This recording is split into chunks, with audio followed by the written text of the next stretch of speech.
Tech stocks get battered on their first day of 2024 trading, making some people wonder if the AI hype is finally receding. Welcome back to the AI Breakdown. One of the interesting phenomenons about artificial intelligence last year was the extent to which it propped up markets in spite of incredible other forces. One of the most dramatic moments that I remember last year of this was during the banking crisis in May, as the Fed was gearing up to put SVB in receivership and looking for other dominoes to fall like First Republic, and markets didn't react nearly as much as you would have thought.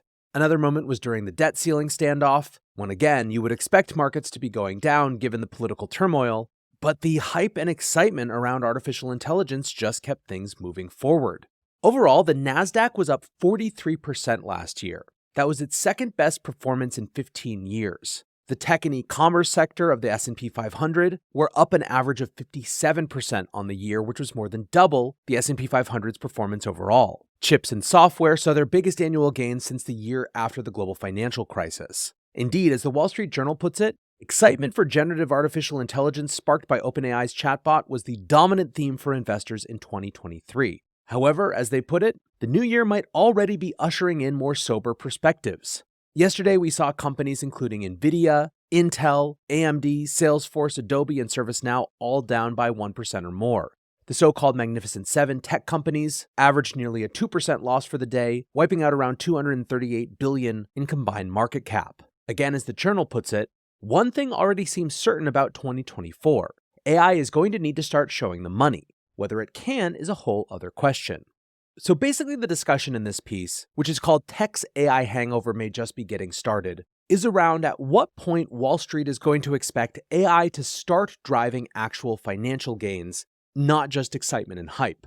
For example, in spite of Microsoft being perceived as an early leader in the AI arms race, the journal writes, Microsoft already has a massive business throwing off more than $218 billion in annual revenue, against which AI will need to produce a lot of new growth to move the needle. In a survey of chief information officers last month, Brent Thrill of Jefferies noted that AI and machine learning are not major drivers behind why customers intend to increase cloud spend. Bernstein analysts noted in a December 19th report that, quote, CIOs are generally still in the exploration phase on AI. The piece also points out, though we've already started to get some examples of what an AI letdown might look like. Specifically, they point to Adobe, who had seen 85% stock price gains ahead of their fourth quarter reporting in December, on the basis that their new Gen AI tools, including Firefly, would increase demand significantly. However, when all was said and done, Adobe ended up projecting only 10% revenue growth for the next fiscal year, which was effectively flat compared to the previous year's performance. Now, analysts estimate, in the wake of that report, Adobe's stock has fallen 7%, and analysts expect as more fourth quarter reports come in, this is going to be a common story. Writes Scotia Capital software analyst Patrick Colville, we worry AI benefits may materialize later than many expect. Alex Zukin of Wolfe Research wrote, we are at peak AI hype with a likely slide into the Trough of Disillusionment, as actual Gen AI revenue dollars take longer to materialize, yielding at most low single-digit upside to CY24 revenue estimates. Now, if you've been paying attention closely, you might have seen a number of different versions of this sort of assessment that AI is headed towards a trough of disillusionment. The Next Web published a piece at the end of December called, After a Year of Breathless Hype, AI Will Face Reality in 2024. Now, the Trough of Disillusionment is a reference to the Gartner hype cycle for emerging technologies.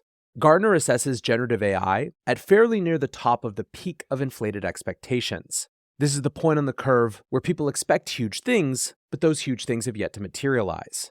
What follows next is that trough of disillusionment, after which a more reasonable set of expectations takes hold, which Gartner calls the slope of enlightenment, finally reaching the plateau of productivity. At the heart of a lot of these assessments are flagging statistics around enterprise adoption. For example, the Next Web points out recent research from Infosys, which found that only 6% of European companies were currently producing business value with their generative AI use cases, and other statistics suggest this as well. Back at the beginning of December, NBC published a piece called There's a Gap Between AI Talk and Businesses Actually Using It. The central crux of the story was that although about half of the companies in the S&P 500 had talked about AI during an earnings call since last May, a November survey from the Census Bureau found only 4.4% of businesses nationwide using AI to produce goods or services. What's more, only 6.9% said that they think they will use AI in the next 6 months. Now, when it comes to the explanation for why there's such a gap, many point to a lack of resources specifically around education and talent.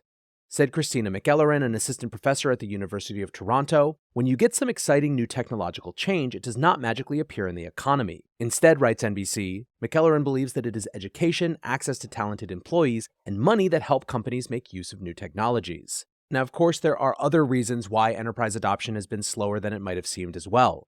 There are, of course, still major questions of hallucinations and false information. There are concerns around security and the integrity of data in publicly available systems like ChatGPT, even in the enterprise versions, which promise to not incorporate companies' private data into their training models, but still feel a little bit like entering information into a black box. Others I've seen have noted that a big part of the value of artificial intelligence has to do with enabling better insights from companies' data, but many companies don't even have the sort of data practices necessary to input all of that information for AI to actually generate those insights. There is also, I believe, probably a bit of a gap between formal enterprise adoption, i.e. a business making a specific decision to implement some new AI-powered system, and individual employees starting to incorporate AI tools into their workflows on a one-by-one sort of basis. I would venture a guess that there is far more of that activity, and that indeed, the bottoms-up usage of AI inside companies by employees who are just finding ways for it to increase their own productivity is the way in which AI will tend to infiltrate the mainstream enterprise sector. I also think it's likely the case that enterprises are being a little bit more deliberate with their adoption of new technology, following previous hype cycle waves, such as crypto and NFTs.